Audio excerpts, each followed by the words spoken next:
Je suis Maria Cortés et je suis coach en agilité et j'ai travaillé avec les méthodologies traditionnelles pendant pas mal d'années. En 2015, j'ai découvert l'agilité et depuis, en fait, je travaille de manière agile. Et en plus aussi, je suis facilitatrice des disciplines positives pour les parents, pour les écoles et pour les entreprises. Et aujourd'hui, je vais vous faire découvrir avec Luisa cette approche Empowering People in the Workplace, qui, de mon point de vue, ça aide en fait à développer les compétences qu'on a besoin pour être agile. Alors, Luisa, je te laisse te Oui. présenter. Oui, donc quelques mots sur moi. Donc, Luisa Colombo, moi je suis italienne d'origine. Je suis en Suisse depuis 16 ans, 16 années maintenant. Je suis économiste à la base, mais j'ai passé la plupart de ma carrière, je dirais presque toute ma carrière, dans les ressources humaines, différents rôles dans les ressources humaines. Et maintenant, je travaille comme coach, coach agile et consultante toujours pour les ressources humaines. Il y a quelques années que j'ai aussi rencontré sur mon chemin, je dirais, l'agilité.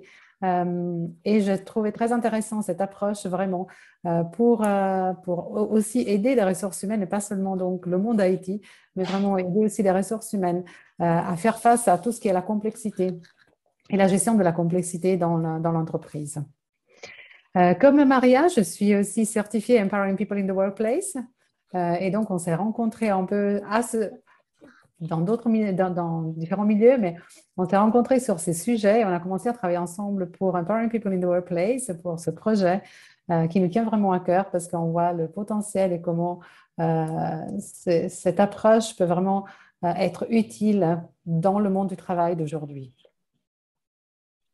OK. Comme on vous a dit, en fait, on est toutes les deux membres de l'association Agile Suisse. Et le but de l'association, c'est promouvoir l'agilité en Suisse pour développer, en fait, et pour libérer, en fait, les potentiels humains qui existent dans les sociétés. Et c'est dans ce cadre qu'on s'est rencontrés, qu'on a commencé à travailler ensemble. Et on voulait partager avec vous, en fait, aussi l'événement un événement qui organise Agile Suisse et les 1er juin, c'est l'Agile Tour, notez la date et allez vite vous inscrire.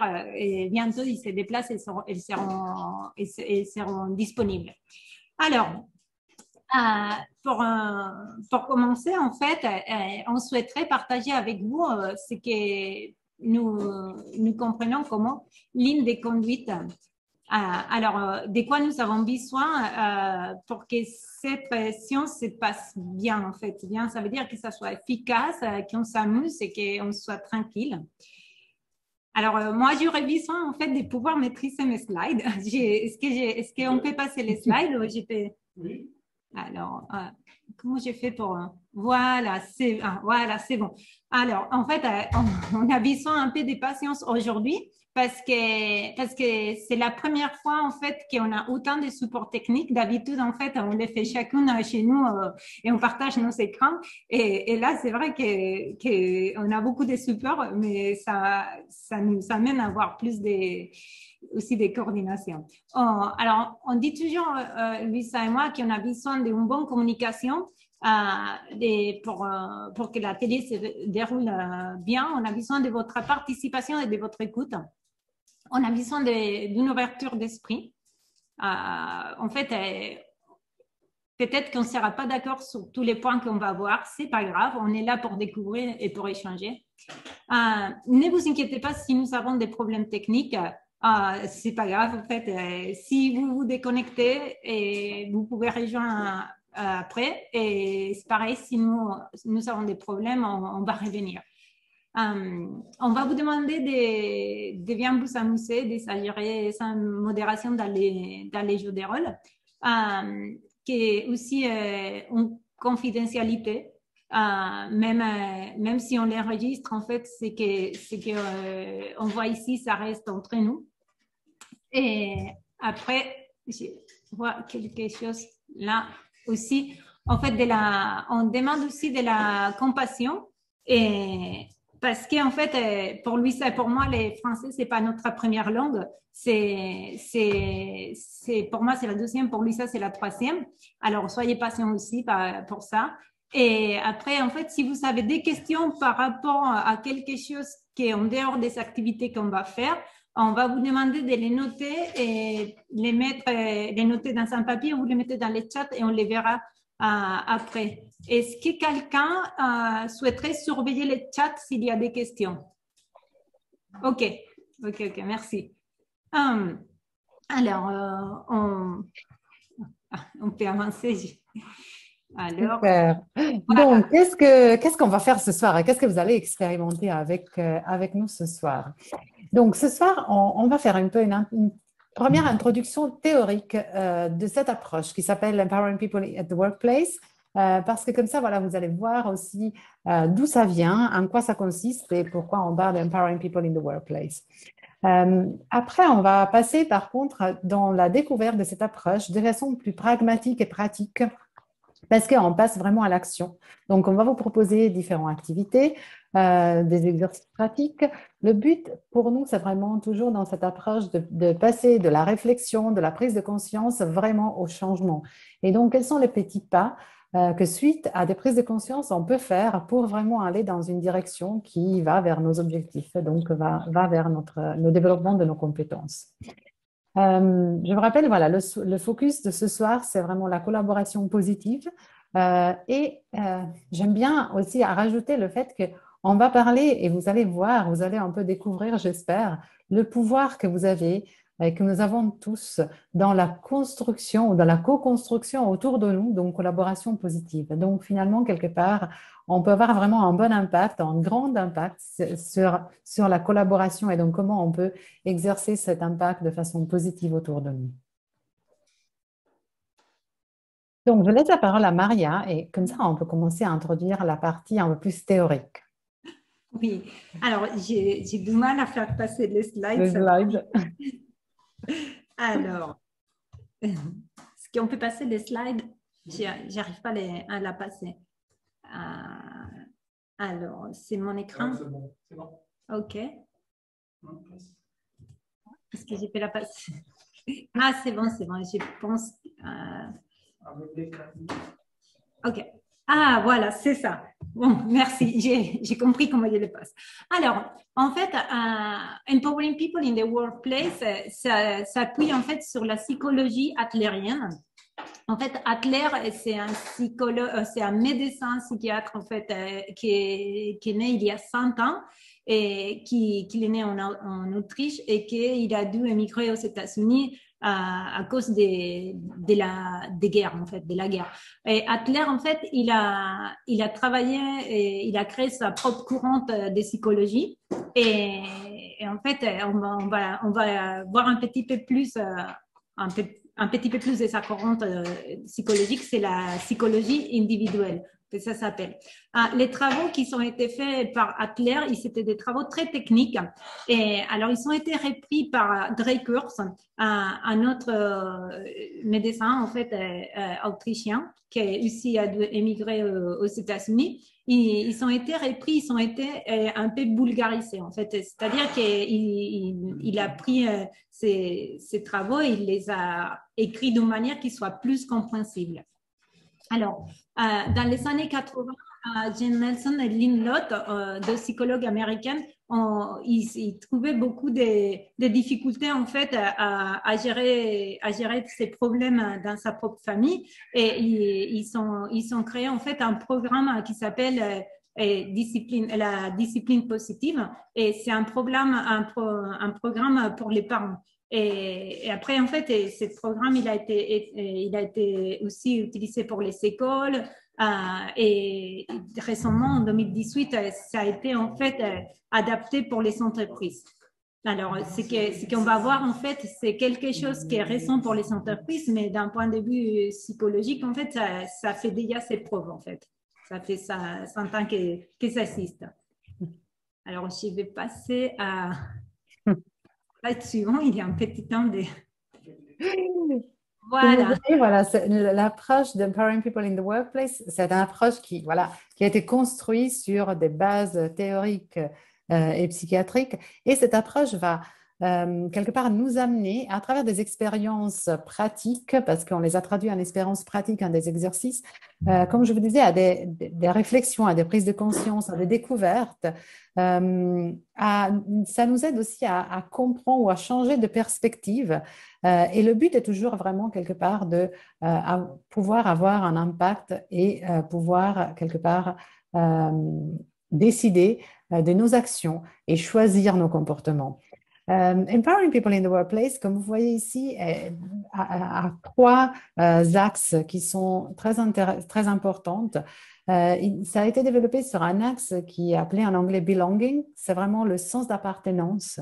C'est cette notion, justement, comme Maria disait, de Adler, qui vraiment base la motivation sur les liens sociaux. Donc, le besoin de l'individu, des êtres humains, d'appartenir, de se sentir partie d'un groupe, de se sentir partie de quelque chose de plus grand que lui. Le fait que l'individu ne vit pas de façon isolée et tout seul sans avoir les interactions avec les autres. Le deuxième axe qu'on touche, c'est le significance, le sens. Quand on parle beaucoup, en plus, en ce moment, il y a beaucoup d'articles qui sont sortis par rapport au sens dans le monde du travail, au sens dans l'entreprise. Je dirais un peu dans le sens de ce qu'on fait. Donc, l'importance d'avoir du sens et de donner du sens à tout ce qu'on fait et aussi aux interactions qu'on a à travers notre vie quotidienne. Et après, on a un mot qui est le troisième axe, qui est l'encouragement. L'encouragement, c'est vraiment encouragement, c'est vraiment de comment nos comportements et voilà, les interactions qu'on a peuvent avoir une influence encourageante sur les autres et encourageante sur nous-mêmes, vraiment, encore une fois, dans la notion de développement des compétences et dans l'épanouissement de chacun d'entre nous, de façon individuelle et en groupe et en équipe. Cette approche, donc, vous voyez, les axes principaux de cette approche sont, pour nous, on fait un parallèle qui est très, très important. C'est vrai que si vous pensez aux besoins et à la pyramide de Maslow, on la prend souvent en référence par rapport aux besoins. Dans la pyramide de Maslow, à la troisième échelle, on a ce besoin d'appartenance. Et donc, vous voyez que quelque part, cette approche va toucher ce besoin et va nous donner des outils pour développer des compétences qui font en sorte qu'on peut combler ce besoin et donc se sentir satisfait et passer aux étapes supérieures, par exemple, dans la pyramide de Maslow. Alors, je vais essayer de passer les slides. Attendez. Je suis un peu bloquée techniquement, je suis désolée, je m'excuse. Comment je peux faire pour passer mon slide? C'est bon, ça, on va y arriver. Bon, vous me passez, si vous pouvez passer les slides, je n'arrive pas à la passer. Ah, d'accord, avec les claviers? Ok. Alors, non, c'est celui-là, en fait, derrière moi. Non. C'est pas grave, mon assistant technique va venir m'aider. Alors, je vais continuer. On voit déjà un exemple de collaboration positive. Merci. Alors, en fait, comme Luisa elle a dit, Adler, il considère en fait que l'appartenance et la contribution, c'est un besoin. Mais quand on dit besoin, ça veut dire en fait comment manger. En fait, quand on mange, en fait, on a besoin de manger pour vivre, on a besoin de contribuer et appartenir à quelque chose. Après aussi, en fait, Adler, il a créé la psychologie individuelle, en fait, c'est-à-dire que dans la psychologie individuelle, ça fait référence à l'individu, en fait, à la personne, et il tient en compte et de tous les aspects qu'il peut avoir en personne. En fait, il tient en compte de sa famille, de son travail, des interactions avec les autres. Aussi, un autre point important de la psychologie adlérienne, c'est qu'en fait, tout comportement a un objectif, a un sens, a un but aussi. Et en fait, on travaille beaucoup à essayer de découvrir c'est quoi l'essence du comportement des gens, c'est quoi l'objectif. Et Adler aussi, il nous dit qu'on peut toujours faire changer les choses et faire changer d'une manière positive en utilisant en fait les encouragements comme levier des changements. Et un autre point aussi important de la psychologie adlérienne, c'est que si on ne peut pas changer les choses, on peut aussi changer en fait les regards qu'on a vers les choses. Et et après, je pense qu'il me reste encore un point ou deux parce que je ne les connais pas tous par cœur. Un autre point de la psychologie adlérienne, c'est que... Attendez, ils sont en train de me remettre les présentations. Celle-là. OK, merci beaucoup. Voilà, voilà, c'est bon, merci. Je pensais, il me manquait celui-là qui était très important. En fait, c'est que tout le monde doit être traité avec du respect et dignité. Ça, c'est quelque chose qui, pour nous, aujourd'hui, c'est normal. Mais en fait, si on vient 100 ans, en fait, il y a un siècle, c'était quand même très avancé, en fait. Et après aussi, un autre point important de la psychologie adlérienne sur lequel on s'appuie en Empowering People in the Workplace, c'est qu'en fait, la liberté, elle est toujours liée à une responsabilité sociale. Bon, alors, je passe la parole.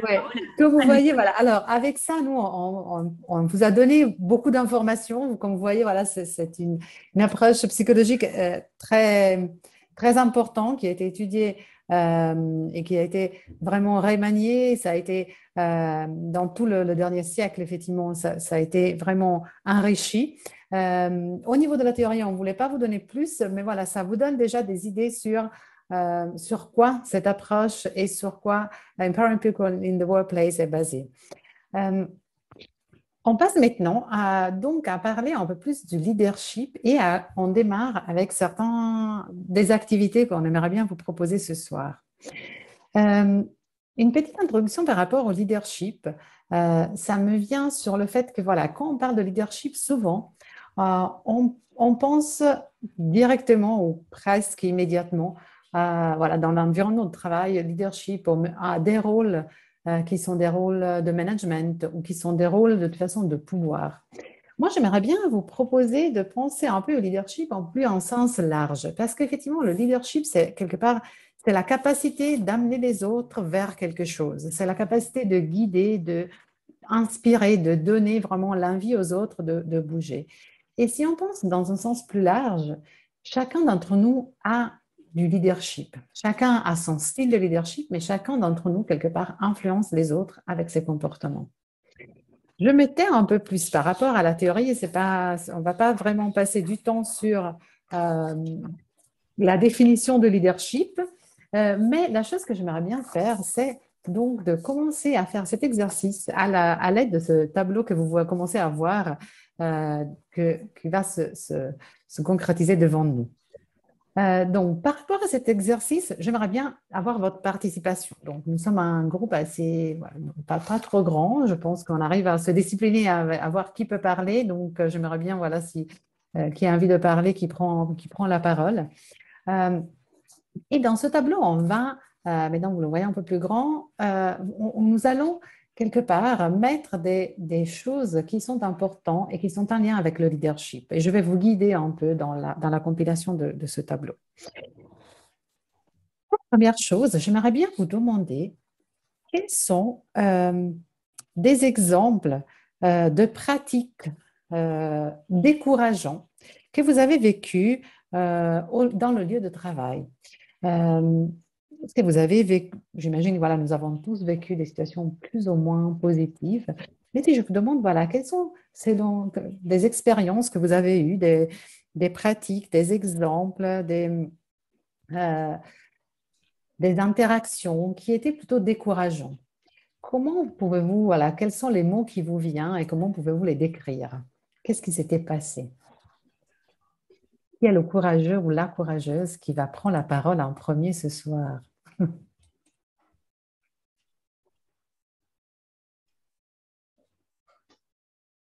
Vous êtes tous en mute. Ah Vous oui, pouvez enlever les silences. exactement.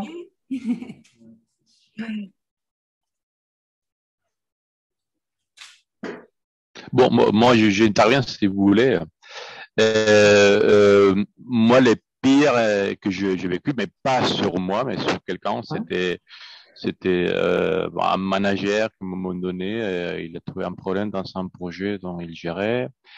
Et par téléphone, il est en train de parler avec le client. Donc, il a dit comme ça, je pointe sur cette personne, elle est la coupable d'avoir fait une faute qui a fait que on a eu cette erreur. Donc voilà, c'était la culpabiliser une Ouais, personne en particulier. Et en plus, en conversation téléphonique avec des gens autour de la personne. En plus, la personne, elle était en face. Pour moi, c'était vraiment horrible. C'est un ouais, exemple de ce qui n'est pas le leadership, pas du tout. ouais. C'est vraiment, ouais, c'est quelque chose de très fort pour la personne et pour tout le monde. Merci Miguel pour ce partage. Mm, très bien. Vous n'avez pas besoin, comme Miguel a fait très bien, vous n'avez pas besoin bien sûr de donner des noms, de précisions ou autres, mais voilà, des comportements qui vous viennent à l'esprit, qui étaient vraiment décourageants et qui vous ont quelque part un peu marqué, qui sont restés dans vos souvenirs, dans vos mémoires. Alors moi, je peux aussi, si vous voulez, Oui, raconter une petite volontiers, histoire. Bonsoir à volontiers toutes et à Laurent. tous, d'accord.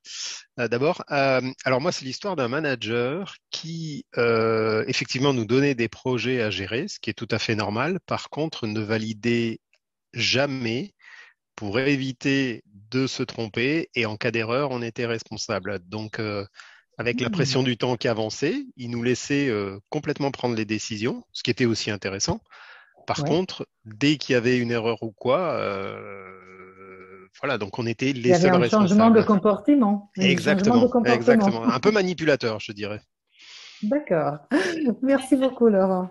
Je vais mettre manipulation. OK. Oui, je pense que c'est un peu de la manipulation, ouais. OK, merci. Moi, je pense à un collègue une fois, c'était un collègue en stage, j'avais appris ça, que il avait travaillé sur un projet durant son stage, donc un projet de développement, un stage, je sais pas, de 3 mois, 4 mois, quelque chose comme ça. Et la plupart des développements qu'il avait produits, au final, n'avaient pas été ajoutés au projet et c'était pas très intéressant. Et je trouve que le travail qu'il avait fourni n'avait pas été valorisé, donc c'est dommage. Ouais. Donc c'est un manque de valorisation, Ouais, je dirais. un manque de reconnaissance aussi. Ouais. Ouais. Merci Floriane. Alors, encore quelques autres exemples. Alors j'en ai un Oui. autre, Oui. enfin sauf s'il y a un autre volontaire. Moi, j'ai aussi quelque chose à raconter. Bonsoir. Donc, moi, c'était dans le Bonsoir cadre Floriane. d'un projet où, en fait, j'avais un gros blocage par rapport à des méthodologies employées dans le contexte où j'étais. Et la personne à qui je demandais de l'aide m'a répondu, bah, on a toujours fait comme ça, mais sans en fait me donner de solution. C'est-à-dire, ici, on fait comme ça et puis c'est tout. Et voilà, le refus du changement, en fait. C'était un petit peu ça. C'est où le refus de trouver d'autres voies que la voie habituelle, standard, qui était utilisée dans le contexte où j'étais, quoi. Oui. Alors, je vais Merci mettre beaucoup Sonia. manque d'écoute, résistance au changement. Est-ce que ça te convient? Oui, c'est ça. C'est clairement ça. C'est de la résistance au changement. J'aurais dû amener mes lunettes, je vous vois très loin à tous. Je ne peux pas lire les noms, les Moi, je vais prénoms. voir si j'arrive à partager le board. Ah, voilà. Non, d'accord. Sinon, je pourrais le partager avec Zoom. Ah, il peut les Super. partager. Ouais. Alors, vous les voyez quand même bien dans l'écran, non, les boards? Est-ce que vous voyez les boards dans l'écran? Les Non, tables? justement, on le voit pas. Ah, d'accord. En fait, Est-ce que vous pouvez partager les tableaux mirants? En fait, est-ce que vous pouvez partager mon écran, s'il vous plaît? Oui. Ouais. Alors là est partagé. Ouais, merci. OK. Alors, Seulement, par rapport aux questions techniques, vu qu'on s'est interrompu un moment, est-ce que vous préférez que je le partage par Zoom, l'écran? Oui, ça sera bien. Ouais, je peux le faire. Voilà, je vais voir. C'est mieux comme ça. Est-ce que vous le voyez maintenant? Oui, C'est beaucoup plus super. clair. Super. C'est plus clair. Ouais, Ok. parfait. Alors voilà, moi comme ça, je mets ici les participants, comme ça je peux vous voir aussi. Mhm. C'est super. Voilà. Et puis je prendrai encore volontiers quelques exemples encore, même si ce n'est pas quelque chose que vous avez vécu de façon directe, mais c'est quelqu'un que vous avez vu, des comportements que vous avez pu observer qui étaient décourageants dans l'environnement de travail. Moi, je me rappelle d'une anecdote, c'était une réunion où il y avait beaucoup de personnes qui discutaient, qui débattaient sur savoir quelle était la bonne ou la décision à prendre pour une situation. Et puis, donc le débat était animé jusqu'à ce que le, le président dise, bon, écoutez, il n'y a pas de bonne ou mauvaise décision, la bonne décision, c'est ma décision. Oh, waouh. Imposer les décisions. Et imposer les décisions. Après avoir laissé croire d'avoir de Après, l'influence. avoir- Ouais. On volontiers encore un autre exemple, le dernier pour cette partie.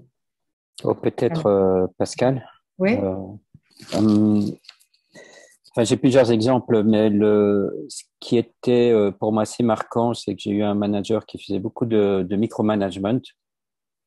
Donc, c'est assez insupportable. Donc, je suis dans une position senior et puis je me retrouve avec un manager qui fait du micromanagement. C'est extrêmement désagréable.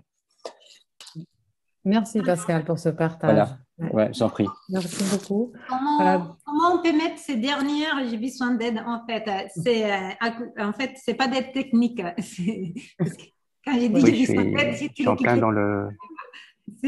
Non, en fait, voilà, comment on peut résumer cette Ça s'est bien expérience? été? Oui, Ok.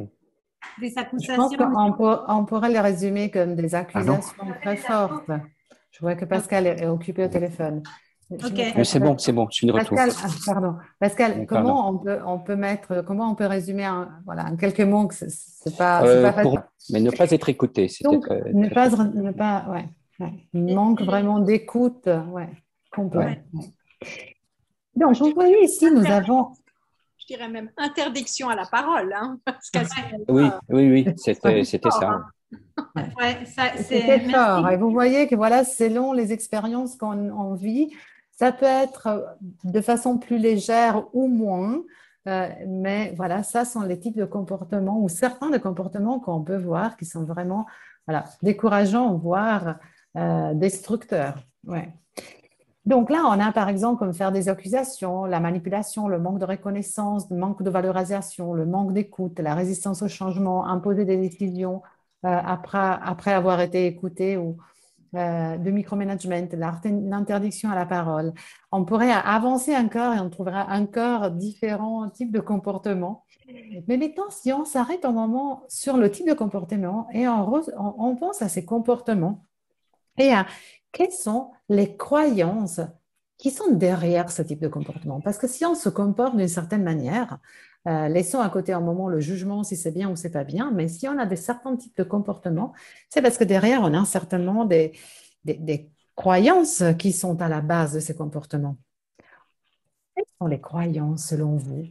Pourquoi ces personnes se comportent ou ont ce type de comportement ou pourquoi on arrive à avoir ce type de comportement? Si on pense vraiment aux croyances, quelles sont selon vous ces croyances? Moi, en fait, je pense, pas forcément aux croyances, mais je pense que dans ce type de comportement, il y a beaucoup de peur. Donc, la peur, ça fait déplacer la responsabilité vers les autres. C'est d'essayer voilà, il y a une erreur, j'ai vu qu'il y a une erreur. Je sais pas si c'est moi la cause, si c'est moi les fautifs ou pas, mais voilà, il faut absolument que je dégage ça. Voilà, c'est comme dans les footballs, non? Lorsqu'il y a la balle qui arrive vers la défense, donc voilà, on balance la balle, il faut dégager. Voilà, c'est un peu ce même comportement, je trouve. Hein. Ouais. Donc, il y a une certaine peur, si je comprends bien. Donc, il y a cette peur. Il y a la peur de se tromper ou d'avoir la responsabilité de faire une erreur aussi. Oui, de la responsabilité de l'erreur. C'est comme l'exemple qu'il a donné, je ne me rappelle plus les noms. voilà, la personne qui refusait de valider pour justement, voilà, c'est pas moi, c'est vous qui l'avez dit. Mais par contre, c'était lui le responsable parce que hiérarchiquement, c'était lui la personne qui devait donner les feux verts et les go. Voilà. Alors, c'est moi qui ai pris cet exemple-là, mais sauf que pour moi, il est payé pour ça. Je dirais, c'est son métier, quoi. Donc, à un moment, oui, tout à fait. Oui. S'il valide pas, c'est qu'il fait mal son métier et qu'il n'est pas à sa place. Oui, tout à fait. Aussi, alors, si on reste exactement sur les croyances, parce que dans l'exercice, plus que regarder chaque situation, j'aimerais bien regarder un peu plus les fils rouges qu'il y a derrière. Vous verrez l'importance de ça. Et donc, si on reste sur quelles sont vraiment les croyances, ou certains des croyances qui peuvent être différentes selon les situations, mais en général, quelles sont les croyances selon vous derrière ces types de comportements? Luisa, j'ai une question de vocabulaire. Quand tu parles de croyances, tu mets ça en synonyme à valeur. Quelles sont les valeurs derrière ces comportements? Tu considères, parce que moi, croyance, ça ne m'inspire pas trop. Ouais. Alors, ça peut être pas tellement des valeurs, mais ça peut être plus des. En fait, Maria, si tu veux m'aider. Je peux peut-être t'expliquer. En fait, c'est quand on dit croyance, ça veut dire qu'est-ce qu'il pense cette personne qui l'impulse à faire à avoir cette. Ok, oui, c'est plus ce qu'il pense en fait. Oui, c'est plus ce qu'il pense dans le sens de qu'est-ce qui le pousse à faire ça, dans le sens de dire qu'est-ce qui motive, d'accord. Oui, exactement. Qu'est-ce qui fait que cette personne se comporte de cette manière? Merci Pascal. Dans mon cas, c'était clairement le fait de ne pas faire d'erreur pour pas se faire virer, quoi. C'était juste sauver sa peau, entre guillemets, quoi. Alors qu'il n'y avait, alors pour être franc avec vous, alors qu'il n'y avait aucun risque dans cette société-là. C'était plus une crainte personnelle qu'il avait, mais qui était complètement injustifiée. Oui. La crainte, la peur, c'est vrai que... Oui, mais il peut y avoir des peurs qui sont justifiées. Dans ce cas-là, on peut comprendre ce comportement-là. Sauf que dans mon cas, ce n'était absolument pas ça, quoi. Des fois, c'est le manque de confiance. Oui, mais c'est clair, il a un manque de confiance en lui. Ça, c'est évident. Les croyances aussi, ça peut être de croire que les équipes ou les gens qui sont en dessous, ils feront pas bien ou ils feront pas comme on veut. Ouais. Donc, on a le manque de confiance dans l'équipe ou dans les autres personnes. C'est croire, du coup, dans certains contextes, ce n'est pas la peur de se faire virer, mais la peur que l'autre prenne sa place. Aussi, il y a d'autres peurs, par exemple la compétition, en fait. La compétition. La peur de la compétition, Dans ce que Florian disait, il y a la peur, j'entends la peur aussi de... Ah, ça m'a échappé. De représailles, peut-être? Ouais. Je sais pas, c'est le mot que... C'est pas exactement, ça va me revenir, désolée. Moi, ce que j'avais comme... Oui, Louisa, je t'en prie, pardon. Non, je t'en prie, Pascal, vas-y. Moi, ce que j'avais, c'est la volonté de tout contrôler. Donc, c'est typique des gens qui font du micromanagement et qui n'écoutent pas, en fait. Pourquoi on a besoin de tout contrôler? D'où ça vient, ce besoin de tout contrôler? Se rassurer. Je pense que c'est ça, c'est de se dire ce que je bâtis, comme je le bâtis, je sais que ce sera bien fait et je suis dans ma zone de confort. Et donc, j'oblige à l'autre à faire comme moi je pense que ça devrait être fait. Plutôt comme ça que je le perçois. Merci Pascal. Je jette un coup d'œil aussi pour voir si Maria est en train d'écrire et de prendre toutes les notes. Merci Maria. Moi, je dirais peut-être le biais cognitif, en fait, simplement les habitudes qu'il a eues par le passé. J'ai toujours vu faire comme ça et donc je fais aussi comme ça. C'est une habitude. Exactement. Donc, tu as peur du changement, mais en même temps, c'est vrai que ne pas se remettre en question et puis agir de la manière dont on l'a toujours fait.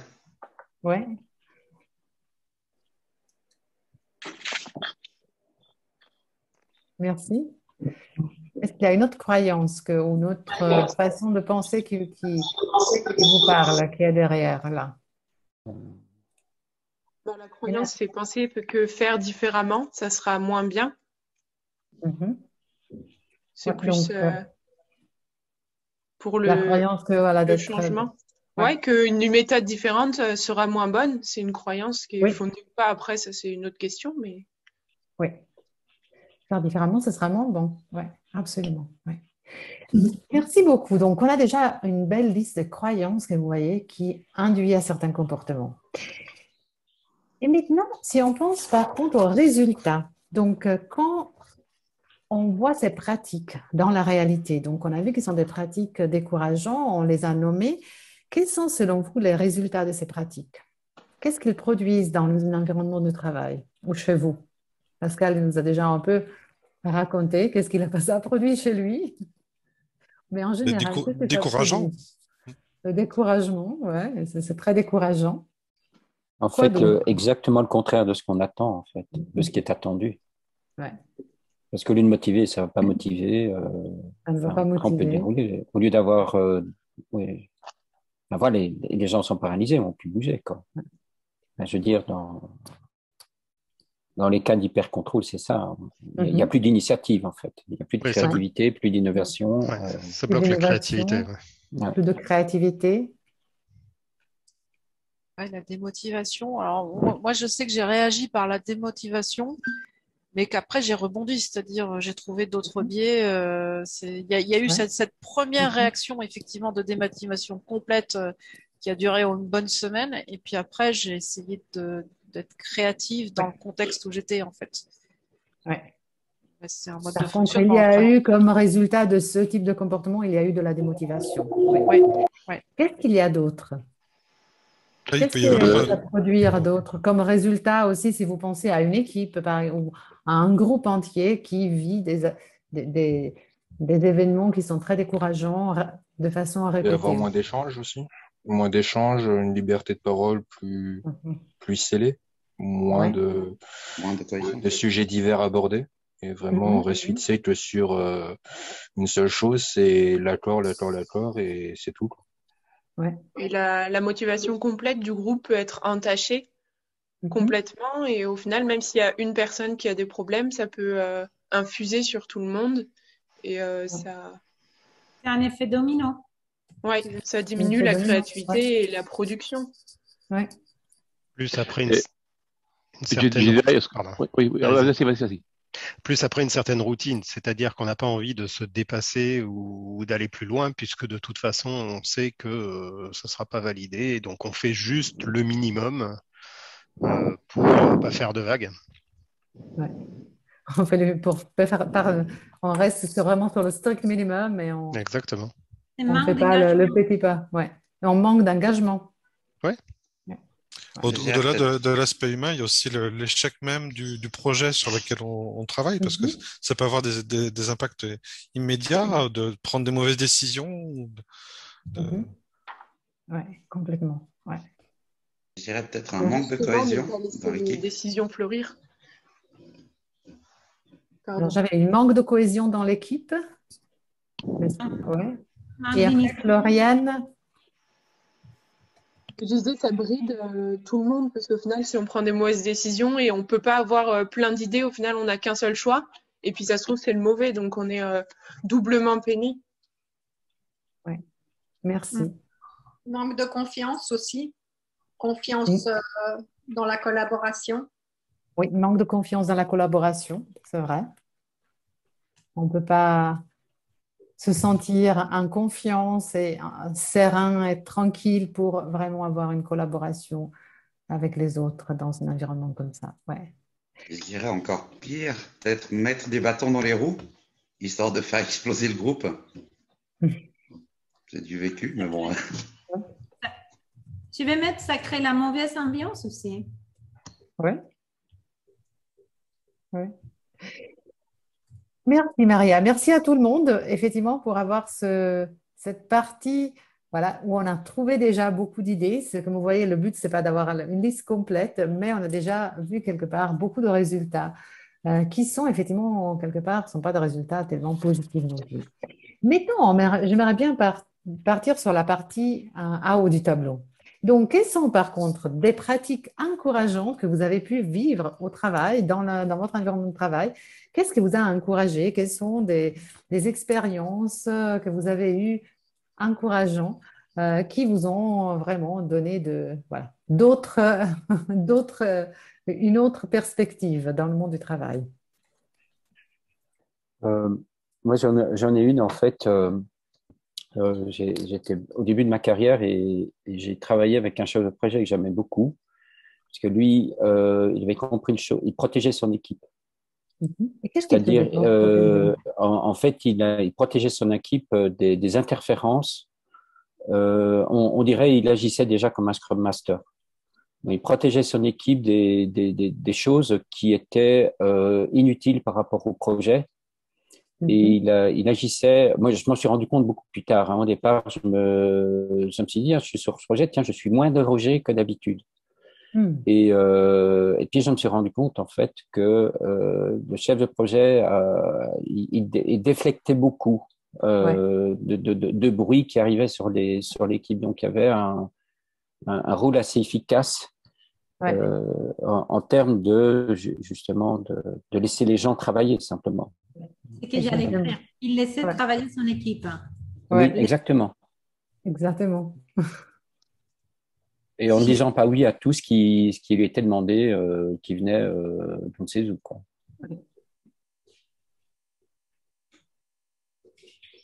Qu'est-ce qui vous encourage encore au travail? J'avais eu également, moi, un manager qui était, où on faisait des devis, des choses comme ça, c'était un travail comme ça. Et en fait, il prenait la responsabilité tout le temps. Ça veut dire que si par exemple il y avait un problème n'importe lequel, et que déjà des clients n'étaient pas contents et qu'ils l'appelaient, à aucun moment il disait oh, bah tiens c'est un tel ou c'est un tel qui a mal géré ça. Il disait toujours c'est mon équipe ou c'est moi, c'est mon problème, ne vous inquiétez pas. Et dès que même nous quand on avait des problèmes, il disait vos problèmes c'est mes problèmes. Et je trouvais que c'était vraiment encourageant puisqu'on se sentait soutenu. Et ça permet d'avoir moins peur, d'aller avoir la boule au ventre, de faire des erreurs, même qu'ils soient chères ou pas chères. Donc ça, c'était vraiment très chouette. Alors moi, j'ai un autre exemple aussi. Donc déjà, c'était un super manager et qui était excellent. C'était à l'époque où j'étais dans la vente. Donc il était vraiment très, très bon vendeur, mais pas vendeur bas de gamme, hein, vraiment vendeur direction grand client. Et en fait, lors d'évaluations biannuelles, il disait, voilà, donc on va faire ton évaluation, mais au final, ça serait bien à la fin que tu fasses aussi pendant 5 ou 10 minutes mon évaluation, c'est-à-dire ce que tu penses du travail qu'on a eu ensemble, la façon dont on a bossé ensemble. Et j'ai trouvé ça assez humble, parce que quelque part, il n'était pas obligé, quoi. Mais cette notion qu'il demandait du feedback, il demandait un retour, c'était vraiment un échange. Oui, complètement. C'est-à-dire que pour lui, l'évaluation n'était pas dans un sens, elle était aussi réciproque. C'était vraiment un esprit de comment nous pouvons travailler ensemble. Ensemble, et grandir ensemble. Peut-être Maria et Floriane, tu me confirmes si tu parlais aussi du droit à l'erreur finalement, parce que dans l'exemple que tu nous as donné avant, voilà, vous sentez que vous avez droit à l'erreur. Donc, il y avait aussi cette notion, je pense, Maria. Droit à l'erreur, mais aussi être protégé par rapport aux accusations ou aux choses comme ça. Maria avait déjà mis justement de défendre l'équipe face aux externes, mais aussi avoir le droit. Il vous permettait, voilà, et c'était compris que l'erreur fait partie de notre vie. Et ça permet d'être en confiance aussi, d'augmenter la confiance de ces équipes. L'exemple que moi j'ai à donner, je peux? Oui, volontiers. Ok. C'est pas moi-même qui l'ai vécu, mais c'est dans une structure d'une amie. Et ce que j'ai remarqué, à chaque fois qu'un collaborateur a un événement heureux tel qu'un anniversaire, il l'organise de façon interne. À chaque fois, tu verras, ils postent des vidéos sur leur plateforme Facebook ou LinkedIn, où ils fêtent l'anniversaire pendant peut-être l'heure de pause, voilà, des moments de réjouissance. Et là, tu vois une cohésion au sein de l'équipe, même s'il y a des différences, il y a des petits soucis. À l'heure de l'anniversaire, il y a un peu de cohésion interne. Chacun est heureux parce qu'un collaborateur fête son anniversaire. Personnellement, j'ai trouvé que c'est assez intéressant. Il prend vraiment soin de chaque membre de l'équipe, quelque part. Voilà, tout à fait. Ouais. Qu'est-ce que vous voyez d'autres qui sont des exemples encourageants, des comportements encourageants que vous avez vus à côté de vous ou que vous avez eu aussi, hein, Moi, j'ai eu une expérience que j'ai beaucoup appréciée avec un responsable qui me disait, mais moi, je n'aurais jamais fait comme ça, mais le résultat, il est très bon, donc c'est parfait. Et je trouvais vraiment formidable la confiance, et puis il avait pas peur d'une façon différente d'appréhender Ouais, les choses et prendre un autre chemin. Il y avait un ouais, échange, mais au final, eh ben, je pouvais prendre ma voie et puis en toute ouais, confiance. ouais. C'était vraiment une ouverture et une valorisation de la différence ou Oui. des options différentes. Ouais. Quoi d'autre? Je prendrai volontiers un dernier exemple. Alors, moi, pas plus tard que la semaine dernière, un comité de pilotage qui se passe super mal, et parce que un concours de circonstances a fait que, en fait, j'ai pas pu le préparer en bonne et due forme. Il y avait vacances, absence, ma manager malade, etc. Enfin bref, ça n'a pas pu être préparé correctement. Donc, le copil se passe forcément très mal, et derrière, en fait, il se passe que il y a aucun jugement. Et en fait, ça a été hyper constructif dans la foulée. C'est-à-dire que on s'est pas arrêté à la façon dont le copil s'est passé. Mhm, On est passé aux actions directement, sans essayer de juger la situation, mhm. le comment du pourquoi de la situation qui nous a amené Ouais, à ce point-là. On a été constructif. Et ça, c'est tout le contraire de. Bah ici, on a toujours fait comme ça. C'était flagrant dans la démarche, c'est que en gros, voilà, on est passé aux actions tout de suite. Il faut faire ça, il faut faire ci, et on n'a pas, même pas débriefé la façon dont la préparation a été lieu. J'étais en erreur, mais personne ne me l'a reproché, et on est tout de suite passé aux actions. ouais. Voilà. Je dirais, alors je traduis de l'italien, pas de recherche de recherche de la sorcière, mais C'est ça. on cherche des solutions. Je ne C'est sais pas ça. si on le dit en Non, français, mais non, vous avez il compris y a le pas eu sens. de. Souvent, bah, quand il y a une mauvaise situation, on rabâche sur qu'est-ce qui Ouais, va pas, pourquoi ça n'a pas été là, comment on est arrivé là. Et en fait, là, c'était tout le contraire. Ok, on est là, tant pis, et puis on construit. Et complètement. effectivement, c'est ça. Il n'y a pas de recherche de sorcière. On était constructif tout de suite derrière, quoi, en fait. Ouais. Merci. Donc, quand vous voyez toutes ces actions, ces expériences qui sont encourageantes, quelles sont selon vous les croyances? Quelles sont les pensées derrière ce type de comportement? Quand par exemple, je laisse travailler l'équipe, quand je reconnais on a droit à l'erreur, quand je n'ai pas de jugement et je ne critique pas, mais je recherche des solutions. Quelles sont les pensées qu'on a derrière ce type de comportement? La bienveillance. Mhm. Il y a la bienveillance. Quoi d'autre? La Moi, la performance, parce que ça permet d'aller dépasser ses limites et de prendre des risques. Moi, je crois qu'on cherche à faire comprendre que quel que soit euh, euh, euh, les problèmes ou quels que soient nos différends, nous avons un objectif commun que nous devons atteindre. Pas bien compris. Je- Oui, je disais, quels que soient nos différends, ok, on sait que on est différent, on sait que personne n'est parfait, chacun a ses faiblesses, mais il a aussi ses forces. Donc, il faut Mhm. conjuguer ces forces-là pour arriver à atteindre nos objectifs, les objectifs fixés. Que Ouais, l'autre participant parlait de ouais, la performance, la recherche de la performance là. ouais. C'est Je vois une surtout une certaine ouverture aussi d'échange. acceptation. Ouais. C'est surtout Une ouverture une ouverture d'échange, d'avoir des questions, de savoir quand, comment, pourquoi, au cas où des erreurs, ben, expliquer comment, on aurait pu faire autrement.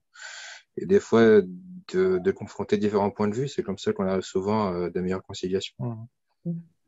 Et qu'est-ce que je pense quand j'ai ce type d'attitude d'ouverture envers les autres? Quelles sont les croyances ou voilà, qu'est-ce que je pense des autres ou de la situation, de l'environnement?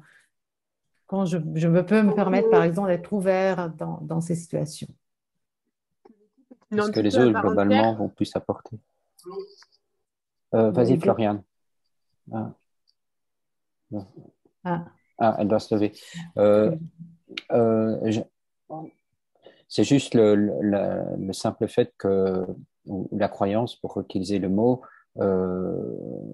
il y a plus dans la tête des autres collectivement que dans sa propre tête. Mhm. Donc, on a Donc, confiance dans c'est ce l'équipe, que on a confiance. Moriani je répète un peu ce qu'il vient de dire, hein, de se dire que les compétences sont multiples, Mhm. à la fois en termes de soft et de hard skills, et puis Ouais. que finalement, il y a une richesse. Ouais. Et puis que la somme est la plus grande le tout est plus grand que la somme des parties, de toute façon. Mhm. Donc, Exactement. Voilà.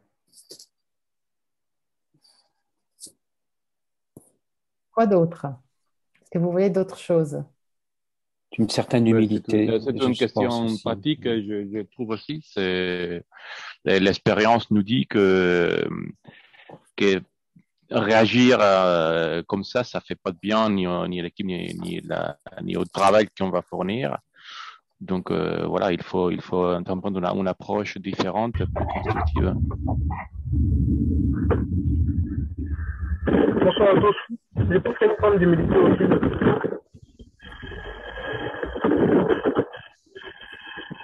Là, j'entends beaucoup de bruit.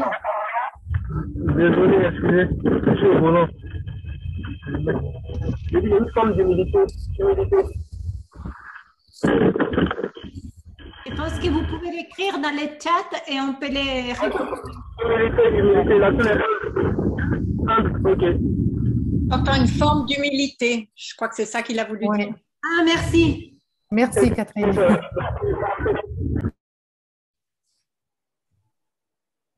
Ok, merci. Si vous êtes d'accord, en fait, je vais mettre l'humilité dans les comportements plutôt que dans la croyance. Ouais. Merci, Maria. Pareil pour la bienveillance. Pareil pour la bienveillance, effectivement. Ce sont plus des comportements. Quand on a de la bienveillance, quand on a de l'humilité, quelles sont les croyances qui nous font avoir de l'humilité, par exemple? Quelles sont les croyances qui nous font être bienveillants? On a pu passer par là avant. Du coup, on peut comprendre les difficultés que d'autres ont rencontrées.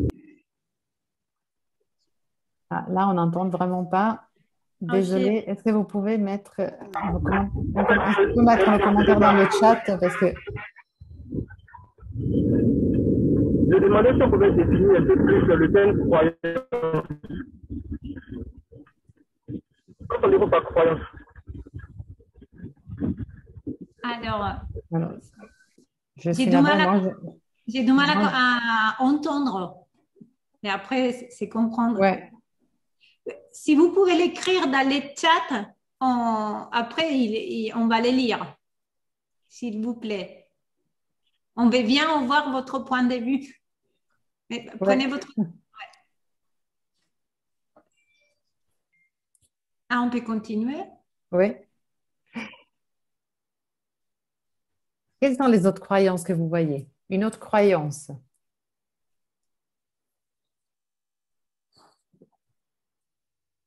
Comment je vois l'équipe? Si je suis bienveillante avec mes collègues, comment je les vois? Qu'est-ce que je pense? Des personnes qui sont autour de moi, ça me vient naturel quelque part.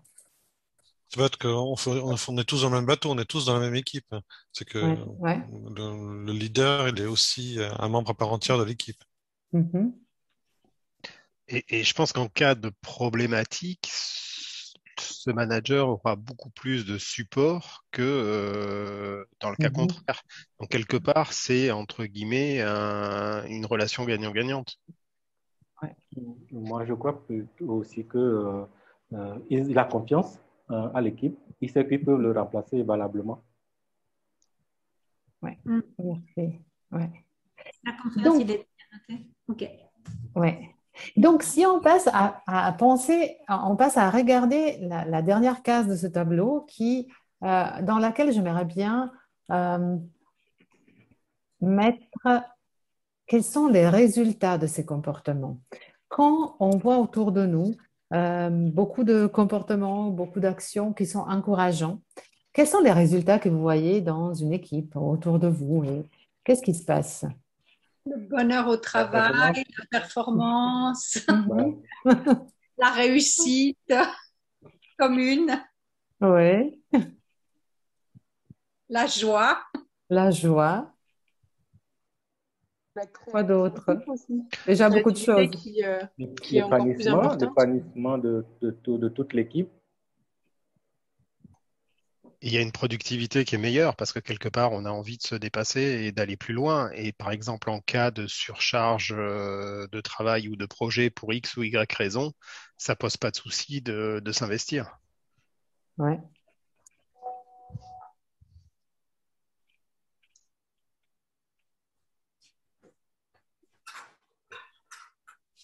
Quoi d'autre? Vous voyez d'autres résultats? On a déjà trouvé beaucoup de résultats qui sont intéressants de toute façon, j'imagine, vu vos expressions aussi. Mais c'est super de se lever le matin pour aller bosser, Mhm. tout simplement. On a envie, on a personnelle et l'énergie, on a collective. l'envie, Oui. la motivation. Oui. Ça diminue aussi peut-être la pression du manager ou pas, d'avoir une équipe en qui il peut faire confiance et qui il sait que l'équipe va tout donner et être au max à chaque fois. Donc lui, ça lui fait un poids en moins. Mhm. Donc, J'ai envie de dire qu'il y a peut-être un autre aspect, c'est on cherchera plus à faire parfaitement et donc à perdre du temps à être parfait, mais on fera toujours à chaque fois de son mieux. Et le mieux est l'ennemi du. Enfin, voilà, c'est de pas être parfait en fait, parce que la perfection est l'ennemi du bien, et parfois il faut juste faire bien pour faire avancer tout le monde et gagner du temps en fait. Et Ouais. quand on est plus à la recherche de la perfection, peut-être que les choses sont plus faciles en fait, parce qu'on sait qu'on a le droit à l'erreur en fait. ouais. Donc, il y a quelque chose comme ça, c'est d'être juste bien peut suffire pour remplir les objectifs.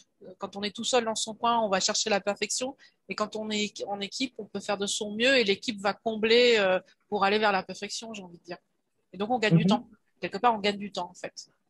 J'ai envie de mettre pas de stress. Est-ce que Ouais. ça... C'est ça, pas de stress, ouais. C'est pas de stress. Ouais. On a le droit à l'erreur, il n'y a pas de stress. Ou plutôt pas de mauvais stress. Ouais. C'est ça. Merci Catherine pour la précision. Je pense que voilà, c'est pas de stress inutile. C'est ça. Ouais. Globalement, l'équipe est plus forte pour résister ou faire face aux difficultés. Qu'elle vienne de l'extérieur aussi, l'équipe est plus forte. Ouais. Donc le résultat, c'est vraiment la force de l'équipe. Ouais. Ouais. Donc, l'équipe en elle-même est plus résiliente, en fait. Pour prendre un mot, les gens sont plus résilients et l'équipe en elle-même est plus résiliente parce que les projets, c'est jamais des aventures. C'est plutôt de l'océan, parfois des montées, et pas des longs fleuves tranquilles. Hein. Donc, mais l'équipe en elle-même est plus résiliente. Ouais. Une solidarité peut-être beaucoup plus fiable, en fait, les uns par rapport aux autres, je pense. Peut-être que les erreurs et leurs conséquences sont moins graves parce qu'au final, les erreurs sont imputées à nous, à l'équipe, à on, et pas à un nom en particulier, que ce soit le nôtre ou celui d'un voisin.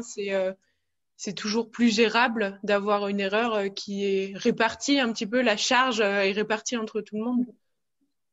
Oui, c'est un peu plus pour paraphraser, oui, excuse-moi, c'est le nous qui arrive pour suivre ta pensée sur ce que tu dis, c'est le nous qui apparaît, c'est plus le on, le il, mais il y a le nous. Oui. Où on a bien posé dans le sens du nous, quoi. Oui. Merci beaucoup. Donc, comme vous voyez, notre tableau s'est rempli grâce à votre participation. Donc, merci beaucoup pour ce partage. Quand vous regardez vous avez vu le sens de compilation du tableau, il y a une partie supérieure et une partie inférieure qui représentent un peu deux choses différentes. Donc, si vous regardez dans les trois cases en bas, la case que vous voyez des numéros aussi, la 2, la 1 et la 3, avec les comportements décourageants, avec des croyances d'un côté et les conséquences de l'autre. Lisa, il y a deux questions dans le chat. Pardon. Quelqu'un qui doit quitter, OK. Et je pense qu'il faut déjà bien faire la différence entre le leadership et management. On met des personnes Je sais pas, tu vois les questions, Luisa? Je les vois Attends, pas. je les vois maintenant. Je regarde les questions. Ok. Désolée, je prends les questions. On peut se faire aider. Est-ce qu'il y a quelqu'un dans les participants qui souhaiterait regarder les chats et nous dire et nous tenir au courant en fait s'il y a des questions ou des points qui surmontent? Ah, mais tu les dis en haut voix. Ok. Oui. Ok. Alors voilà, j'ai quelqu'un dans la salle. Alors, Abdoul, il a posé la question. Je me demandais qu'entendez-vous par croyance? ah, d'accord. Ouais. Ça, on l'avait expliqué en fait. Qu'est-ce qu'on entend pour croyance? Ok.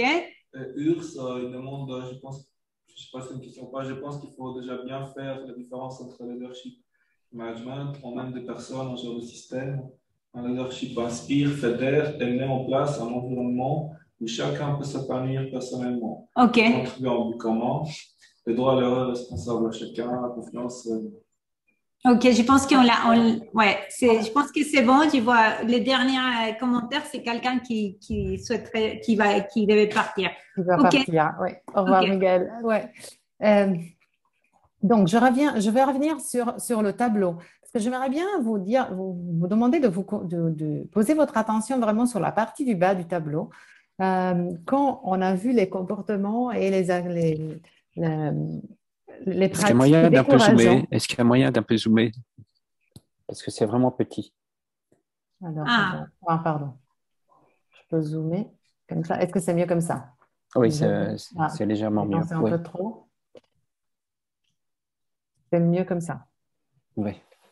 Donc, quand vous regardez cette partie du bas, oui, on avait mis en avant les pratiques décourageantes. Quels sont les mots si on prend des mots en lien avec le leadership et ce type de leadership, quels sont les mots qui vous viennent à l'esprit par rapport à ce type de leadership, qui peut être un leadership qui est exercé par un manager, qui a un rôle de management ou par un collègue, parce que effectivement le manque d'écoute, ça peut arriver de la part d'un collègue ou de la part d'une personne avec qui on travaille tous les jours et voilà. Il n'y a pas forcément un lien hiérarchique, ça c'est important de le penser. Quels sont les mots qui caractérisent ce type de leadership? Comment pouvez-vous le décrire?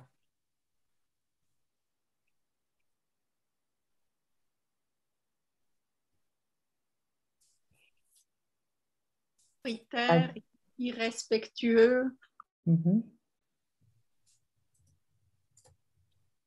Peut-être néfaste, on peut dire. Néfaste.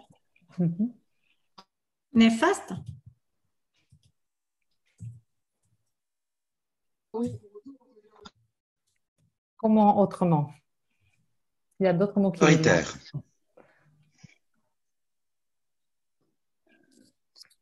Solitaire, j'ai entendu, c'est ça? Non, en fait, je voulais dire autoritaire. Un Autoritaire. leadership autoritaire. Oui, autoritaire. Ouais, j'ai noté autoritaire, ouais. Ouais. Il y a d'autres mots qui vous viennent à l'esprit. La verticalité. La verticalité. Ouais. Ouais. Catherine, tu voulais dire quelque chose? Je dis le manipulateur. Manipulateur. Ouais. Égoïste. Égoïste, j'ai entendu. Oui. Méfiant. Méfiant. Et si maintenant je bouge le tableau et je vous demande de regarder la partie en haut du tableau. Donc, le leadership qui est caractérisé par des pratiques encourageantes. Quels sont les mots qui vous viennent pour décrire ce type de leadership? Ouverture.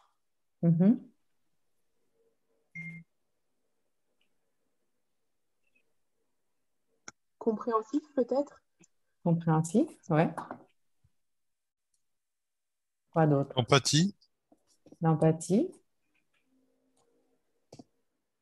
Être à l'écoute. Le sentiment d'appartenance. Ouais. Orienté résultat. Orienté résultat. Arbitrage.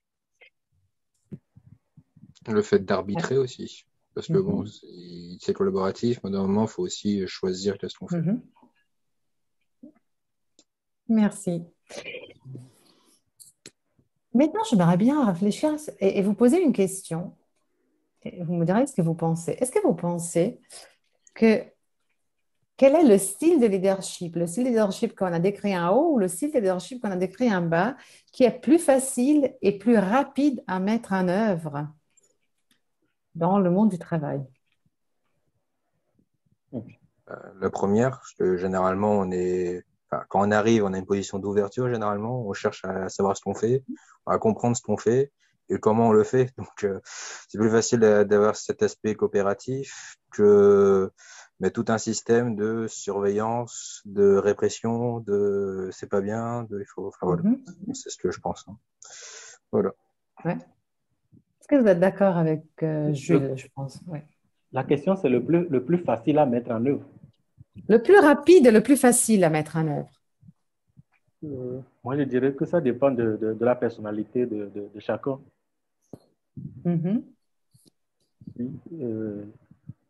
Si naturellement, je n'aime pas les autres, je ne respecte pas les autres, je ne suis pas humble, je ne pourrais pas mettre en œuvre le tout premier leader en vert, mais je serais enclin à mettre en pratique le rouge. Ouais. Moi, je paraphraserais, j'ai vu un jour, je réponds par la diagonale, moi je pense que le plus simple, c'est le premier qui est en fait dans le mode commande et contrôle. Donc, et pour vous dire, par exemple, j'avais vu un reportage un jour à la télévision sur les cadets de West Point. Et quand le cadet de West Point s'adresse à son supérieur ou dans l'armée américaine, mais là c'était dans l'école des cadets, c'était à West Point, il avait 4 réponses. Yes, sir. No, sir. Can you please repeat, sir? No excuse, sir. Terminé. Et c'était comme ça que le commandement passait. Maintenant, si le gars, il n'a pas compris, il peut toujours dire Can you please repeat? Mais je pense pas qu'il va pouvoir poser la question 3 fois de suite. Même 2 fois de suite, il peut pas. Même 2 fois de suite. Il va entendre la deuxième fois beaucoup plus fort et plus rapide. Et s'il repose la question, ça va pas bien se passer. Moi, je pense le command et contrôle qui est un peu ce qu'on a un peu tendance à faire, hein, moi y compris, c'est au départ plus facile. Mais c'est pas nécessairement dans une culture. Faut se connaître quoi, un petit peu.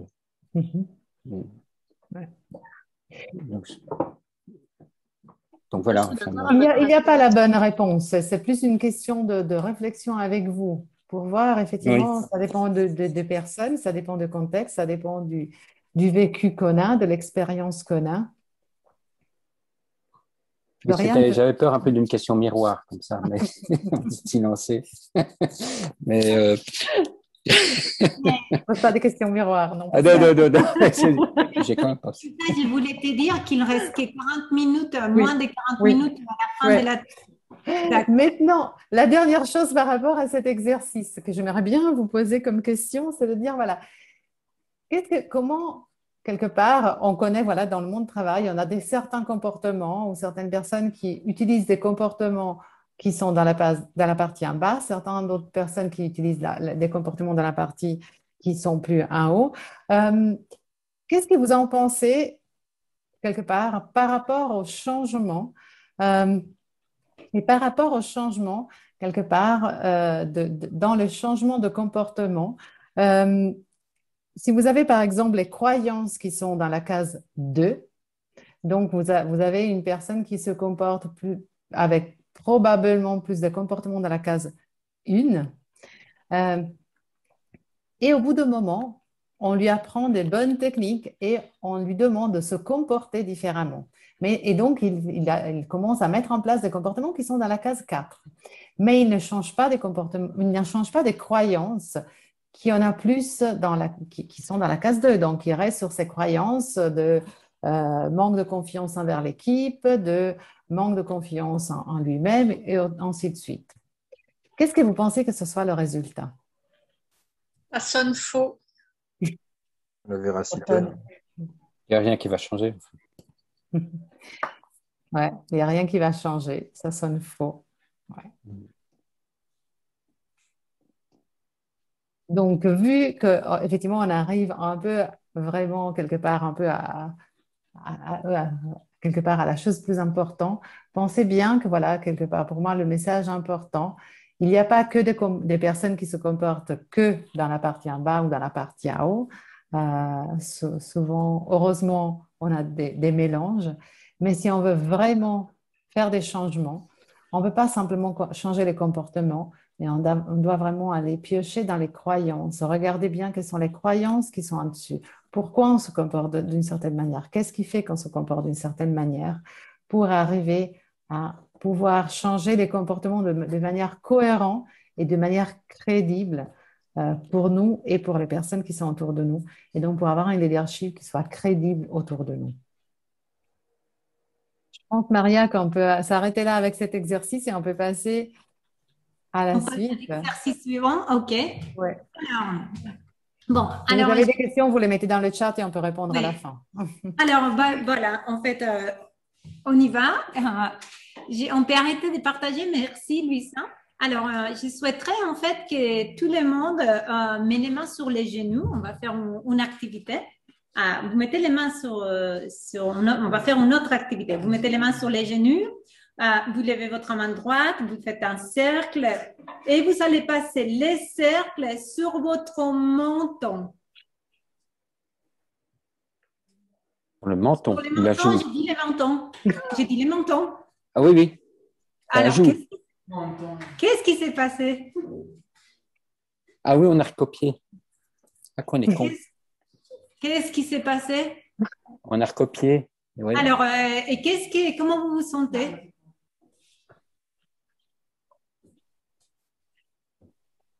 Pascal, elle a déjà partagé. Oui, je pense que tu as déjà partagé. Pascal. Oui, oui. Mais moi, je me trompe. En fait, oui. Mais à un moment donné, j'ai cru que c'était un problème de vocabulaire. C'est ça que je me suis arrêté. Et comme tu as dit que c'était pas ta langue maternelle, le français, je me dis, mais c'est gouré de mots. Qu'est-ce qu'elle fait? Tu pensais que je me suis... Et puis après, j'ai quand même fait comme ça. Mais j'ai d'abord suivi le regard et après, j'ai écouté ce que tu as dit. Donc, j'étais plutôt imité plutôt qu'écouter tes mots. Donc, j'ai singé ce que tu disais. D'accord. Est-ce qu'il y a quelqu'un... tombé dans le panneau, quoi. Merci, Pascal. Est-ce qu'il y a quelqu'un d'autre qui souhaiterait partager comment il s'est senti ou comment elle s'est sentie quand on a vu, en fait, que moi, j'avais la main sur la joue et que je vous ai dit de poser la main, de mettre la main sur les mentons. Vous vous êtes senti comment? Quelqu'un d'autre souhaiterait partager? Tester, simplement tester pour voir si on écoute vraiment ou bien si la gestuelle est plus importante. D'accord. En fait, personnellement, moi, c'est après que j'ai compris qu'il faut que le menton c'est ici, mais c'est juste comme ça que j'ai fait. Parce que je te voyais le faire, donc j'ai fait exactement ce que tu fais. D'accord. Alors, vous étiez un peu, je vais dire, voilà, on va dire confus, et vous pensez que vous étiez un peu bête parce que, voilà, j'ai fait, c'est pas, que vous n'avez pas suivi. Alors, comment en fait, vous avez pensé aussi que je me suis trompée, et qu'est-ce que vous décidez, en fait? Qu'est-ce que vous avez décidé à ce moment-là? Je fais ce que tu fais. Tu as décidé de faire ce que j'ai fait. Ouais. Oui. De suivre. D'accord. Ouais. Et tout le monde avait fait pareil aussi. Donc, on était tous là avec notre main sur notre joue et on voyait tous les autres, tous les petits écrans, tout le monde faisait pareil. Donc, on a suivi le mouvement. Moi, en tout cas, j'ai suivi un peu le mouvement. Ça m'a pas marqué sur le coup. J'ai pas tilté. D'accord, c'est intéressant. Est-ce qu'il y a quelqu'un qui a mis la main sur les mentons, vraiment? Moi. Moi. Alors, et vous vous êtes senti comment aussi? Un petit peu à l'écart peut-être, ne pas faire comme tout le monde. À l'écart, d'accord. Qu'est-ce que vous avez pensé? Plus on a respecté la règle, mais c'était pas ce qui était affiché. C'était plus ça. C'était plus, bon, on y est, mais le visuel n'est pas l'attendu demandé. D'accord. Et qu'est-ce que vous avez décidé très rapidement après? Je suis resté sur ma position de la première base de menton, et puis après, on voit comment, comment c'est. Puis après, j'ai compris que c'était la thèse de l'attentivité, au niveau de l'attention, soit orale, soit visuelle, quoi. Ok. Qu'est-ce que ça nous apprend, cette activité? Est-ce que ça nous apprend quelque chose? Oui, bien sûr. Ça nous apprend que, en fait, on réagit ou bien nous sommes enclins à faire ce qu'on va faire plutôt que ce qu'on entend. Ouais. On apprend plutôt pour les visuels. En fait, on a tous des neurones miroirs. En fait, les neurones miroirs, ils font en fait qu'on a tendance à faire ce qu'ils font les autres. On les voit facilement en fait quand on est en face de quelqu'un qui est souriant. On va sourire en fait. Ça nous donne envie de sourire. Et il y a aussi un exemple, quand on donne à manger à un bébé, on va ouvrir la bouche, le bébé va ouvrir la bouche. Oh, pareil de l'autre côté. Qu'est-ce que ça nous apprend, cette activité, par rapport en fait au leadership? Du mimétisme. Du mimétisme. Oui, le mimétisme existe. Du coup, s'il y a une personne qui prend la voix et mène le sujet, on va plutôt la considérer comme référente, donc qui maîtrise son sujet. Du coup, on part dans cet aspect-là. Du coup, si elle le fait, c'est que c'est la règle. Du coup, généralement, elle sait mieux que nous. Du coup, on la suit. Enfin, c'est ce qui est censé être le mimétisme dessus, quoi. Oui. Oui, merci. C'est un point très intéressant. Et est-ce que ça vous ressemble quelque chose avec les postures servant leader?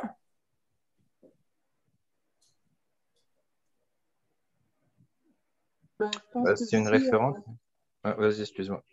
Si on ressent la bienveillance, ça va nous inciter à nous aussi être bienveillants à notre tour. Si on sent que des intérêts communs très forts pour un projet, ça va nous inciter à ressentir les mêmes émotions et à aller dans le même sens que la personne qui est leader ou les personnes qui sont leaders. Oui, merci. Merci. Et par rapport à cette, il y a le mimétisme et par rapport à notre propre comportement. Ça, on est en train de parler en fait des mimétismes des comportements des autres par rapport à notre propre comportement. Ça nous fait penser à quoi?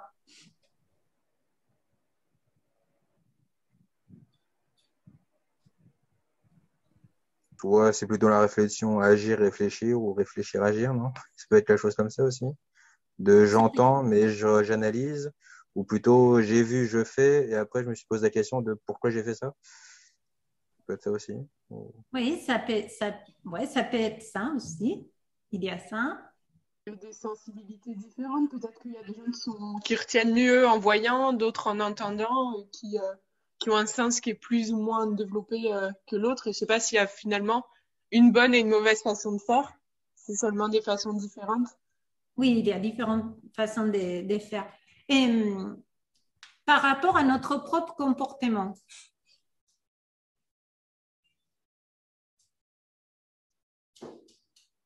qu'est-ce que ça nous apprend, ces petites activités? En fait, par rapport à...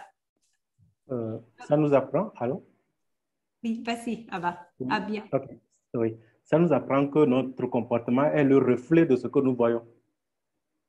Et dans les sens inverses? Est-ce que ça marche? Est-ce que ça marche dans les sens inverses? Oui, ça marche aussi. Que les autres aussi sont le reflet de ce que le reflet de nos comportements. Oui. Oui, moi j'aime bien les voir aussi que j'aime bien utiliser les mots modèles en fait aussi. Le mot? On est les modèles aussi du comportement en fait qu'on souhaite voir chez les autres. Oui. C'est une citation dans les slides, mais on ne va pas la voir en fait. C'est de la personne qui a écrit les livres, je pense que c'était les livres Les moines qui a vendu son Ferrari. Vous l'aurez dans les supports. Je peux vous la citer. C'est adopter le comportement que vous souhaiteriez voir dans la plupart des personnes. Montrer l'exemple. Ouais. C'est charmant. Alors, je vais passer à l'activité suivante. Alors, si vous avez des questions par rapport à cette activité, vous pouvez les noter, vous pouvez nous les envoyer en fait par email. C'est qu'il ne nous reste pas beaucoup de temps, alors je souhaiterais qu'on finisse à 20h30 et qu'on ait bien le temps de faire cette dernière activité. Alors, je vais vous expliquer comment il marche les cerveaux. Et pour ça, je vais utiliser ma main. D'accord? Alors, on va faire les cerveaux dans la main. C'est un petit modèle, en fait, qu'a créé Daniel Siegel. Daniel Siegel, en fait, c'est un psychiatre américain qui a beaucoup, c'est un neuropsychiatre qui a beaucoup étudié les cerveaux. Et il continue à les faire. Et aussi, en fait, il a créé ce modèle qui est très simple. En fait, s'il y a des personnes, des personnels médicaux, il va trouver ça très simple. Mais vous allez voir, en fait, on comprend très bien comment il marche. En fait, dans cette partie-là, il est les troncs cérébrales. Voilà, on a les mains, c'est mon cerveau, et là, c'est les troncs cérébrales. Dans les troncs cérébrales, en fait, on gère les fonctions plus rudimentaires de notre cerveau, comme c'est la circulation sanguine, notre sommeil et certains organes. Et en fait, la plupart de nos organes. Okay? Après, dans cette partie-là, on a les cerveaux moyens. Dans les cerveaux moyens, on a la mémoire, la réponse au stress et les émotions. Alors, en fait, on a 3 comportements quand on est sous ce stress. Alors, est-ce que vous connaissez ces 3 comportements? C'est les animaux, en fait. Quand un animal il est sous ce stress, et comment il se comporte? Qu'est-ce qu'il fait? La fuite. Attaque, fuite, il reste un comportement. La tétanie, non? Lisa, il fuit, il attaque ou il se fige. Freeze. Exactement. C'est la fuite, l'attaque et c'est figé. Après, en fait, on a les cortex. Okay? Les cortex, il est en train d'entourer, c'est cette partie-là qui entoure notre cerveau. Qui entoure les cerveaux moyens. Les cortex, et cette partie, c'est où il s'arrive l'essence. Là, il y a la pensée, la réflexion. Et là, en fait, c'est les cortex préfrontales. Dans les cortex préfrontales, il y a en fait, c'est la partie du cerveau qui gère nos émotions. Il gère nos émotions, la conscience de soi, la conscience des autres. Comme vous pouvez voir, cette partie-là est très en contact avec les cerveaux moyens. D'accord? Alors, voilà, d'habitude, normalement, on est comme ça. Mais si on a eu une journée qui a été compliquée, si la veille, on a mal dormi parce qu'on a des enfants, ou même si on n'a pas des enfants, on a mal dormi parce que l'enfant du voisin, il s'est réveillé la nuit. Et voilà, il nous a réveillés. En fait, la tasse est tombée, le café est tombé sur notre pantalon, on s'est pris une amende quand on s'est garé. Et voilà, et en fait, il y a mon chef qui est arrivé, je suis arrivée 5 minutes en retard, il m'a collé en réunion 5 minutes avant. En fait, qu'est-ce qui se passe en fait quand on a une journée comme ça et il y a quelqu'un peut-être qui vient nous dire quelque chose, il nous gêne, qu'est-ce qui va nous arriver? Qu'est-ce qui se passe dans notre cerveau?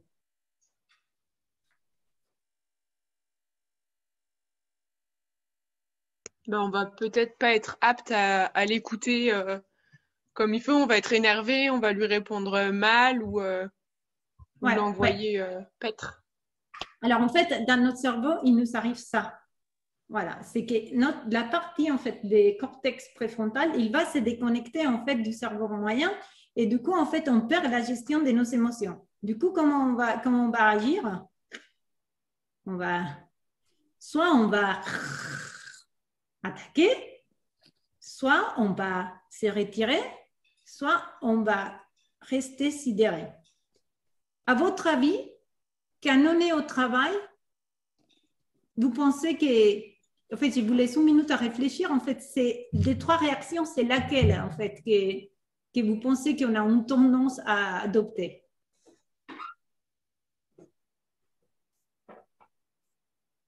Je viens comme ça. Moi, je dirais peut-être répercuter sa colère. Donc. Percuter sa colère? Répercuter sa colère.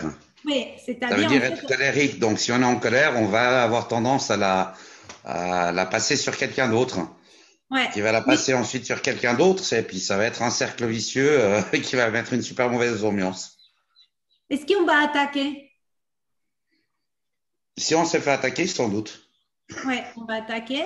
Est-ce qu'on va aussi se sidérer? Ça peut arriver aussi. Est-ce qu'on va se retirer? Est-ce que quand on est comme ça, on a conscience de nous, de ce qui nous arrive? Je vois les têtes, non. Est-ce qu'on a conscience des autres? Non. Est-ce que des fois, les autres sont conscients de nous dans le cadre du travail? Quand on est sidéré, vous pensez que ça se sent, ça se ressent? D'accord. OK. Alors, on a vu en fait que j'ai parlé des neurones miroirs. Qu'est-ce qui se passe quand on est comme ça au travail? Qu'est-ce qui va se passer? Avec les neurones miroirs, ouais, ça va être comme ça.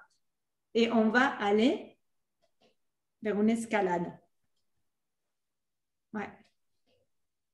Alors, qu'est-ce que ça nous apprend en fait, cette activité?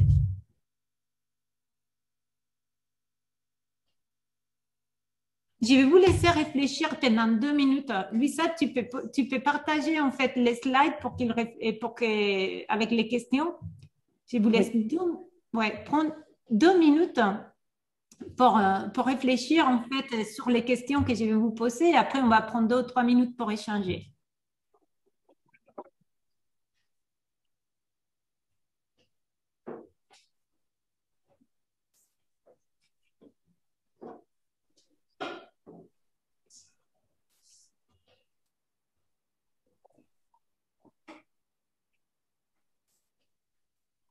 Alors, qu'est-ce que ça nous apprend, cette activité?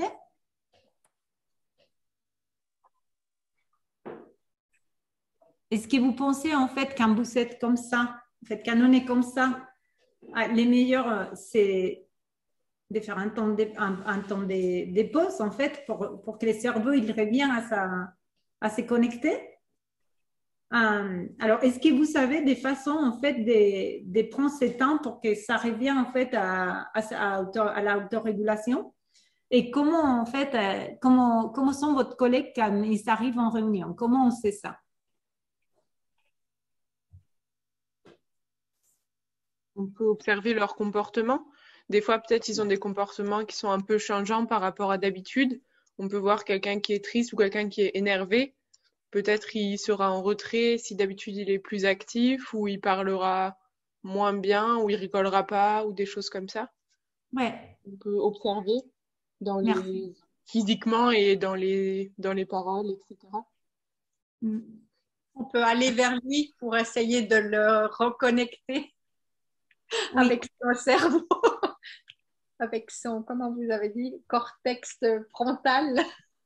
Oui. Le cortex préfrontal. Oui, on peut aller voir, peut-être les poser la question, comment ça va aujourd'hui pour le temps?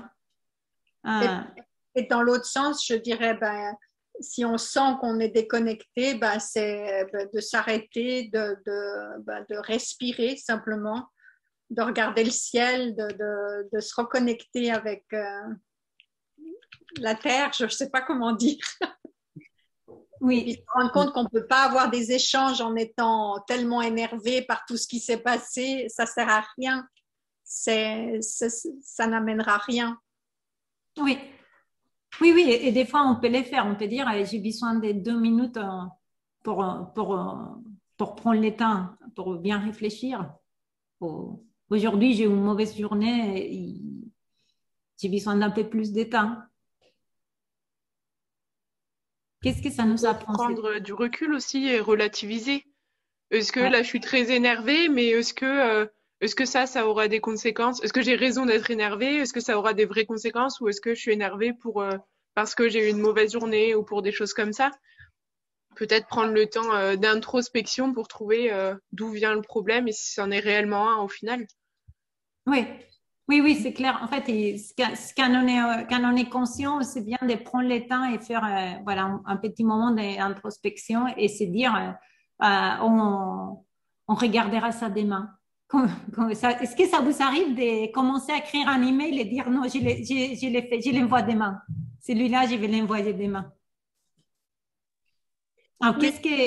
Moi, je sais que dans un message, par exemple, si je suis énervée puis que je commence à tout écrire, les faits, tout ce qui s'est passé, je dis non, là, tu te calmes, ça ne sert à rien. Tu l'écriras quand tu seras plus calmé parce que là, tu n'auras rien comme résultat en jetant à la figure les choses au lieu d'expliquer de façon constructive les choses. Merci, Catherine. C'est comme avoir un protocole, en fait. Un protocole énervement, vu que notre cerveau n'est pas en capacité de fonctionner à 100%. Au moment où on est énervé, on n'est pas en pleine conscience. C'est d'avoir toujours le réflexe de se dire j'attends demain pour écrire le mail ou je dis rien, je réfléchis et je vois après. C'est peut-être un protocole urgence s'il y a un problème aussi.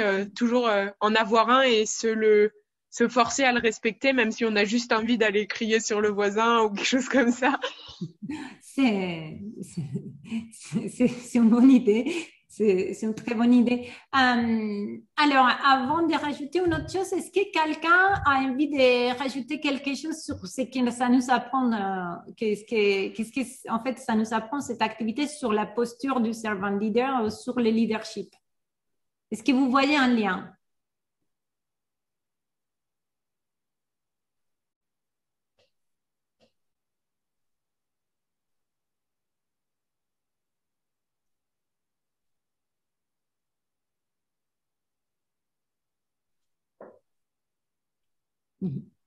Bon, moi, peut-être par rapport au miroir, en fait, en se comportant positivement, peut-être qu'il agira positivement, même si au tout début, il sera peut-être un petit peu, on va dire, perdu, ou bien il aura un sentiment un peu bizarre. Oui. Il aura peut-être, en fait, ce comportement miroir. Oui, oui, en fait, ça nous apprend, voilà, en fait, quand on est en face de quelqu'un qui est comme ça, c'est important, en fait, de prendre conscience aussi, nous, de se dire, il est comme ça. Alors, je vais essayer de tenir et pas m'énerver. Quand il sera comme ça, je pourrai continuer cette conversation. Parce que quand on est avec quelqu'un qui est comme ça dans son réunion et on les sent, on peut peut-être dire aussi, je préfère aborder ces sujets dans une autre réunion.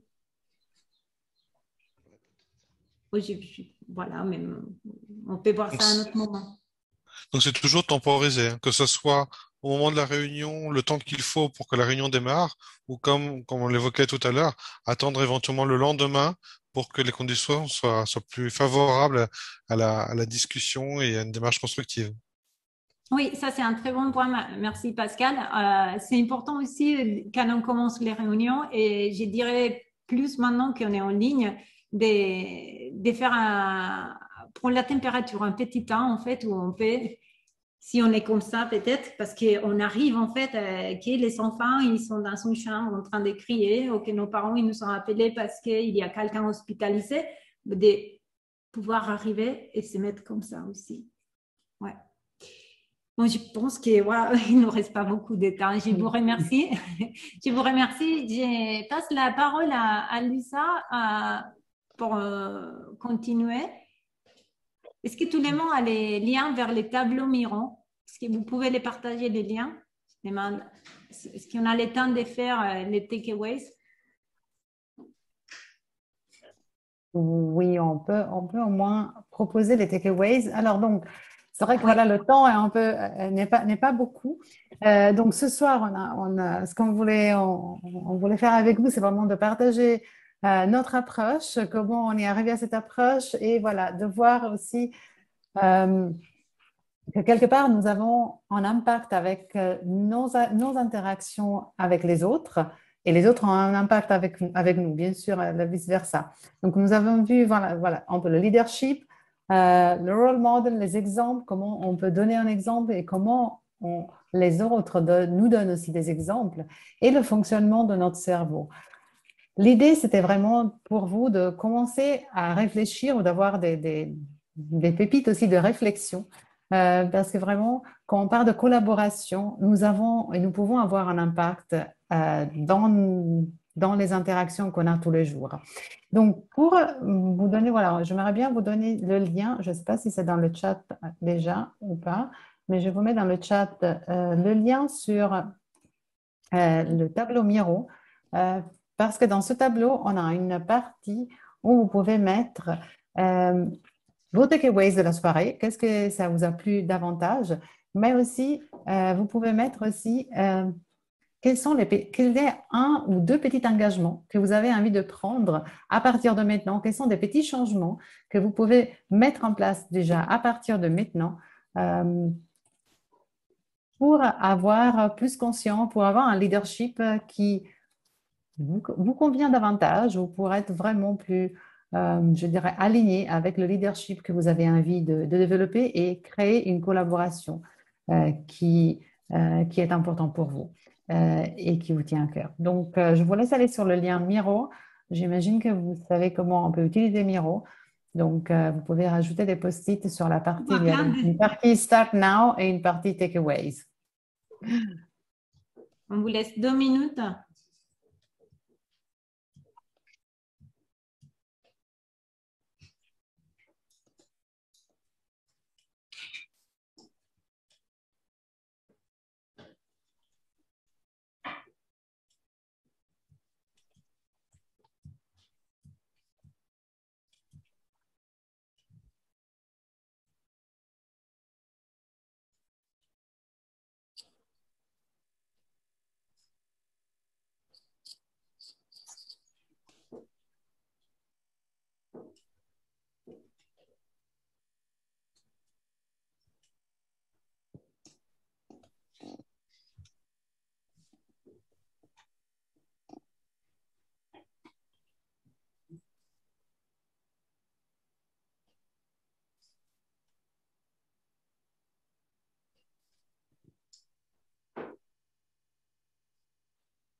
Cet écran te montre que tout le monde est beau ou pas? Parce que là, il voit un petit. Oui, je pense que t'inquiète pas, non, Luisa, elle partagera. Est-ce qu'on partage l'écran? Ah, je peux. Ah, bon, on va partager l'écran Miro. Mais Luisa, elle peut le faire. Maria, tu veux que je partage l'écran Miro? Comme tu veux.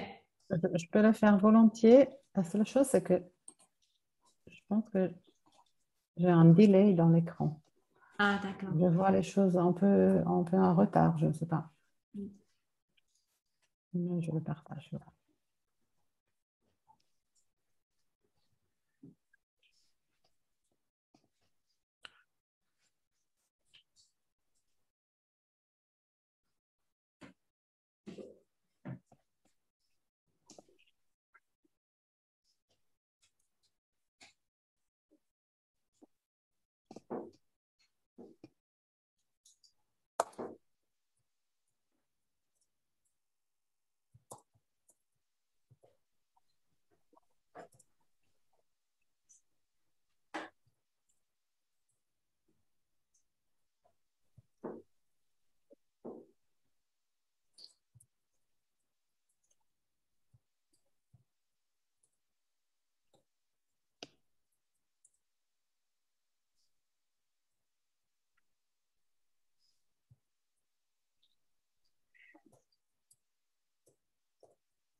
Louisa, Donc, je pense oui.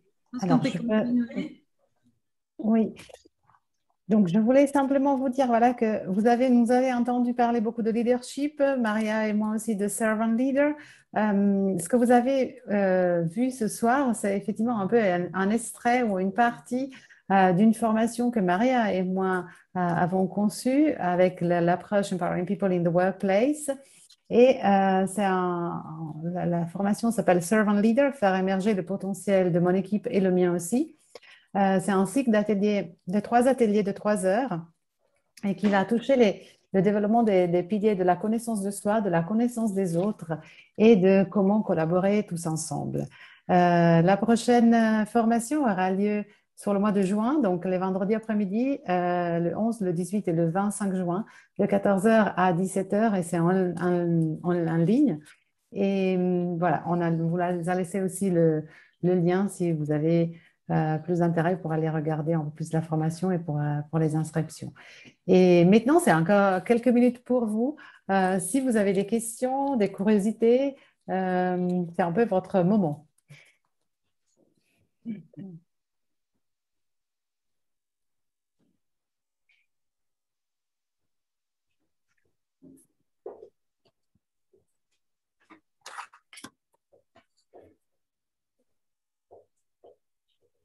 Il n'y a pas de questions? Il n'y a pas de questions. Alors, peut-être surtout pour les personnes qui n'ont pas de questions et que voilà, j'imagine c'est la fin de la journée, la fin de la soirée.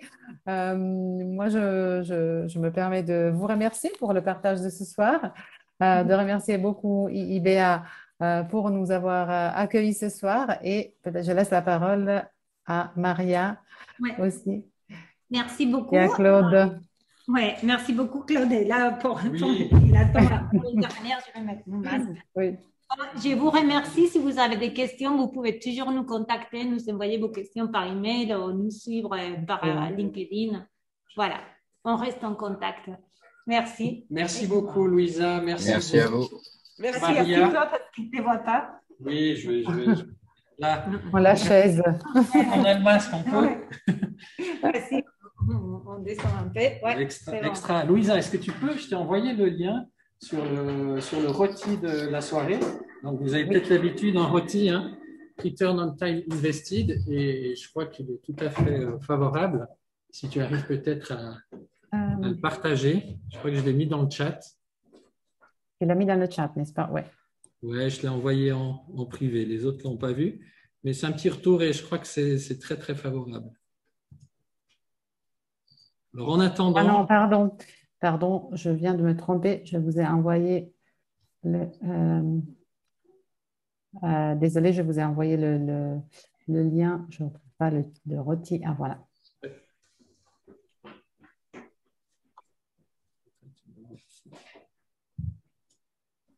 Voilà, j'ai mis le rôti pour tout le monde. Alors, tout le monde a le lien. Hein, je vous l'ai mis dans… Merci beaucoup. Si vous voulez commenter, mais là, je pense qu'on peut lire. Il est très… Est-ce que le partage vient? Sinon, je vais peut-être essayer de le faire ici, mais comme je n'ai pas le… C'est la première fois que j'ai fait un atelier mixte comme ça. J'étais bien en dehors de ma zone de confort. Oui, alors j'ai lu les remarques. Hein, effectivement, même, il y en avait une remarque où c'était quand même à 5, mais il y avait une petite remarque sur effectivement le côté technique qui n'a pas simplifié la chose. Mais voilà, on est en phase d'apprentissage. Tout ça pour le congrès. Hein, je vous fais encore un petit peu de pub en attendant. Congrès du mois de juin sur 8 soirées avec le Mick Jagger. Quand je vais lui dire ça, il ne va pas aimer. Yves. Voilà, vous êtes les bienvenus de toute façon. Donc, ce sera sur 8 soirées. Et puis j'en profite pour parler aussi de la semaine prochaine. Vous avez vu que si les gens ont envie de devenir facilitateurs à la soirée de la semaine prochaine, on va faire des travaux en sous-groupe. Et en fait, la moitié de l'équipe, ce sera des gens, ce sera des militaires. Donc, quand je dis des militaires, Bruno, lui, c'est un ancien pilote de chasse. C'est quelqu'un qui conseille les généraux en France pour de la stratégie militaire. On a fait tout un exercice où on a essayé de traduire les termes militaires dans le monde de l'entreprise. pour arriver à prendre des exercices qui donnent pour des militaires et les appliquer dans le monde de l'entreprise et voir si ça fonctionne. Donc, on sera une équipe mixte où la moitié des gens seront des gens dans l'entreprise, des autres seront des purs militaires. Ah, c'est super intéressant. Voilà, et puis on ne sait pas trop ce que ça donne, mais on s'est dit il faut le tenter. Donc ça, c'est mardi prochain. Et si vous voulez voilà, rejoindre l'équipe, on fait une séance de préparation ce jeudi. Je crois que c'est à 8h30 jeudi. Donc voilà, il va nous expliquer c'est quoi sa méthode et puis comment est-ce qu'il voit l'application de cette méthode militaire à l'entreprise. Donc ça va être une soirée intéressante. Voilà, ça c'est pour la semaine prochaine. Je propose qu'on termine sur le rôti. Est-ce que tu as pu partager ton écran? Et puis là, je te proposerai ou alors de le lire directement. Nous, on va avoir de la peine, notre écran est un peu long. Oui. Ça fait bizarre. Louisa, tu le vois? Alors, moi, par contre, je peux simplement envoyer mon feedback. Je ne peux pas faire autre chose. Ah, bah voilà. Écoute, là, on le voit. Ah, tu peux juste envoyer. Alors, je t'ai mis un lien pour partager. Alors, on va le lire. Je l'ai devant les yeux. Il faudrait que je vous l'envoie. Voilà. Alors, il y a un nuage de points. La note est de 4,43. Alors, donc, c'est sur 5. Hein. Je vous rassure, ce n'est pas sur 10. Ouh, merci. Ouais, non, c'est impressionnant. Alors, à part ça, il n'y a que des 5. J'espère que ça n'enlève pas tout. Voilà. Alors, il y a que des 5, il y a 2 4. Donc, quand il n'y a que des 5, il y a 4 5, 2 4 et 1 3. Donc, c'était très inspirant. 5. Le sujet a été présenté et m'a apporté de nouvelles perspectives. L'atelier a été participatif. Merci bien Geneva, Maria et Louisa. Bonne soirée. C'était super. Un temps d'échange très fructueux, une méthodologie tout à fait adaptée qui met les autres en valeur. Excellente expérience avec des exercices pratiques et un partage enrichissant. Bravo pour la présentation malgré quelques soucis techniques. Il y a un 5 quand même. Hein. Important de prendre conscience de l'effet miroir et des différents modes de fonctionnement des uns et des autres pour avoir une démarche constructive dans notre environnement. Très bon séminaire, perd un peu en dynamisme sur la fin. Ah, ça fait, Par contre, je recommande. Alors, il y a un 4, hein, ça vous a coûté une étoile. Ah là là. Je pense avoir réussi à partager aussi à ce moment. Ah voilà, non, on se rapprochera. Très intéressant, accessible, c'est agréable que l'atelier soit aussi interactif et se baser sur des expériences vécues par chacun est une bonne base et donne du sens à ce qu'on apprend ensuite. Excellente animation. Pour ma part, je trouve que vous avez été super participatif. Ouais, hein, merci. Je sais pas. Merci à vous. Oui. C'est toujours comme ça. Ah, bah, c'est vous. Alors, c'est vous, c'est grâce à vous. En fait, c'est l'approche. En fait, on est en train de démarrer, Louisa et moi, sur ça. Et en fait, on a de l'expérience dans la facilitation. Et parler autour de vous, en fait. Parler aux gens qui vous trouvez que si peut-être ils seront intéressés à venir, les sociétés aussi. Voilà, on croit vraiment que ça peut vraiment aider à avoir des meilleures ambiances environnementales. Ah oui, en tout cas, il y a une belle interaction et le résultat, on l'a partagé en 2 millions, il est riche, quoi. Merci. Merci beaucoup. Je pense que c'est vrai que quand une équipe entière peut participer à un séminaire comme ça, après l'environnement et l'ambiance dans l'équipe changent vraiment. Donc, il y a des jolis changements qui se font. Donc ça, c'est vraiment un peu le souhait qu'on a, Maria et moi, de pouvoir amener ça et un peu de bonheur au travail pour tout le monde, pour nous tous, qui est important. Extra. Ben, ce sera le mot de la fin. Est-ce que quelqu'un veut rajouter quelque chose? Non, je crois que c'est tout. Alors, merci beaucoup. Bonne soirée et puis j'espère à mardi prochain ou au pire au congrès. Hein, il y a 8 soirées, donc on aura l'occasion de se retrouver. Allez, au revoir. Merci beaucoup. Merci, au revoir. Merci. Au revoir, merci. Merci.